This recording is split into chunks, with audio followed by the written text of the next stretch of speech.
আজ যাচ্ছি মিহিরিমার বাসাতে। মিহিরিমার বাসা থেকে আম পাড়তে আর কি। যাই হোক, এই গাছটা ওর দাদু ভাইয়াই লাগিয়েছিল ওর জন্য আর কি। আর এই আম গাছে না প্রচুর আম ধরেছে। এই যে ওর বাসাতে এসে খুব লজ্জা পাচ্ছিল, সবার সাথে কথা বলছিল।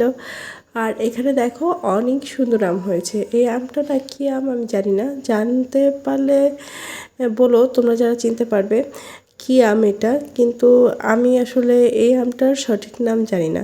তবে দেখতে একদম লাল টুকটুকে, উপরে আর কি লাল হচ্ছে আর কি।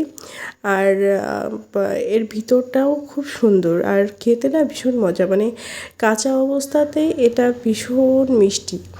তো এই তো আম পাড়া হলো, একটু রেস্টুরেন্টে বসেছিলাম খাওয়ার জন্য। এদিকে ও খুব দুষ্টুমি করছিল। আর এই যে টুকটাক খাওয়া দাওয়া করে আমরা চলে আসলাম বাসাতে। বাসায় এসে এই দেখো আমটাকে কিন্তু একটু মাখা করে খাবো এই জন্য কেটে নিয়েছি। আর মিহিরিমা এটা খুবই পছন্দ করে।